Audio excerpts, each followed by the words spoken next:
Welcome to Webline. जियान्यू ने ग्वांगजुंग tower में कूद के अपनी जान दे दी थी। आगे वो उठती है, मास्टर ली उसके पास बैठे थे।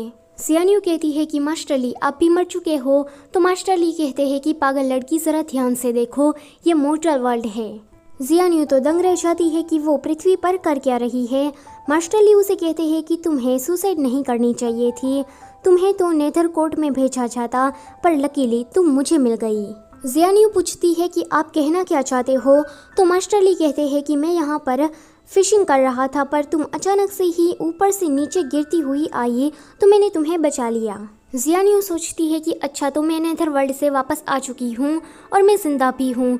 मास्टर ली उसे मछली खाने को देते हैं तो वो उसे थैंक यू कहती है। मास्टर ली उसे पूछते हैं कि वैसे तुम सुसाइड क्यों करना चाहती थी।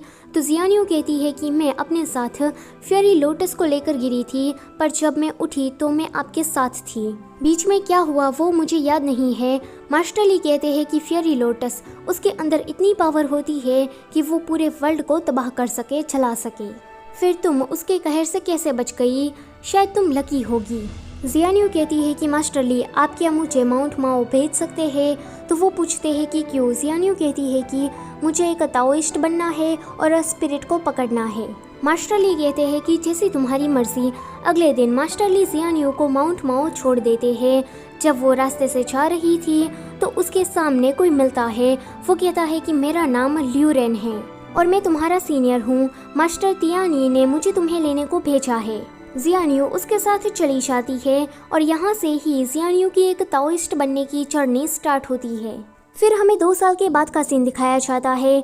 ल्यूरेन कहता है जियान्यू से कि प्लम मास्टर एक सीक्रेट मिशन पर गए हैं। मुझे तो लगा था कि हम आराम करने वाले हैं, पर उन्होंने हमें भी एक मिशन पर भेजा है। जियान्यू कहती है कि हाँ मुझे पता है, हर 2 साल में कातिल एक औरत को मार देता है बेरहमी से, एंड ऐसा पिछले 10 सालों से होता आ रहा है। अभी तक कातिल का कुछ भी पता नहीं चला है और मुझे पता है कि मेरे सीनियर को इसमें कोई ना कोई सुराग तो मिल ही गया है।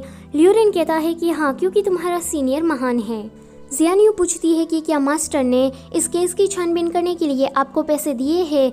तो ल्यूरेन कहता है कि हाँ दिए हैं। आगे ये दोनों अपना सामान बांधकर उसी विलेज में पहुंच जाते हैं जहां पर ये सारी घटनाएं घटित हो रही थी। उस गांव का चीफ था, वो उन दोनों को लेने के लिए आया था। ल्यूरेन उसे पूछता है कि आप हमें बताएंगे कि आपके गाँव में किस प्रकार की घटनाएं हो रही है। तो गांव के चीफ कहते हैं कि हमारे गांव में 18 साल की लड़कियों को पिछले 10 सालों से कोई मार रहा है। हाल ही में ही ली फैमिली की शिव नाम की लड़की 18 साल की होने वाली थी।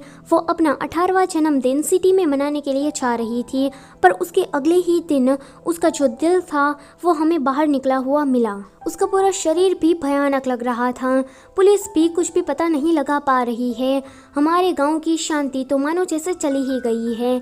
ल्यूरेन कहता है कि कोई बात नहीं अंकल, हम आ गए हैं ना, हम आपके गांव की शांति को वापस लाएंगे।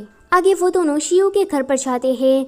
शिव का फ्यूनरल अभी चल रहा था। शिव के पिता मिस्टर ली वो उन दोनों से कहते हैं कि प्लीज़ आप कुछ भी करके कातिल का पता लगा लीजिए। मेरी बेटी बहुत ही ज़्यादा मासूम थी और उसे मैंने खोया है। मैं नहीं चाहता कि कोई मेरी तरह अपनी बेटी को खोए। जियान्यू और ल्यूरेन कफन के अंदर शिव की बॉडी को ध्यान से देख रहे थे। ल्यूरेन स्पिरिट तालिस्मान का यूज़ करता है। वो कफन पर 2 तालिस्मान चिपका देता है। तो जियान्यू कहती है कि शिव की आत्मा यहाँ पर नहीं है, उसकी आत्मा गायब हो चुकी है।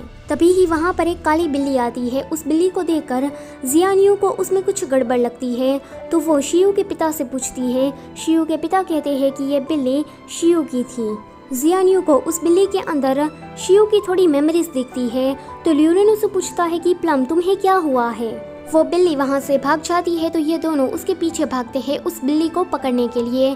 जियान्यू हमसे कहती है कि जब वो फेरी लोटस में चलने से बची है तब से ही उसके अंदर एक शक्ति आ गई है। वो आत्मा का पास्ट हिस्ट्री देख सकती है। जियान्यू ल्यूरेन को बता देती है कि कैट के अंदर कोई डीमन है। जियान्यू स्पिरिट तालिस्मान का यूज़ करती है और किसी आत्मा को बुलाती है। वहाँ पर जनरल की आत्मा बाहर निकलती है। वो कहता है कि किसने मुझे बुलाया। जियान्यू सोचती है कि मैंने गलत आत्मा को बुला लिया। जनरल कहता है कि तुम मुझसे क्या कुछ पूछना चाहती हो। तो जियान्यू कहती है कि आपने यहाँ काली बिल्ली को देखा। तो जनरल कहते हैं कि हाँ, अभी तो वो बिल्ली यहीं पर ही थी, पर अचानक से ही कहाँ चली गई। वो 100 सालों से ऐसी दयनीय जिंदगी जी रही है। ये दोनों ही 100 साल का सुनकर शॉक हो जाते हैं। इन दोनों को ही ख्याल आ जाता है कि ये डीमन कोई मामूली डीमन नहीं है। वेल, ये वाला चैप्टर होता है यहीं पर ही खत्म। गाइस, आप लोग सोच रहे हो ना कि ज़ियान यू ने तो सुसाइड कर ली थी, फिर वो फेयरी लोटस से कैसे बच गई? तो उसका जवाब भी आपको मिलेगा, वो राज भी खुलेगा जब नेदर किंग की एंट्री फिर से कहानी में होगी। तब तक के लिए बस थोड़ा सा इंतजार करिए। वीडियो अगर अच्छी लगी है तो उसे लाइक कर दीजिए और चैनल पर नए हो तो प्लीज़ उसे सब्सक्राइब करते जाइए। Thank you for watching.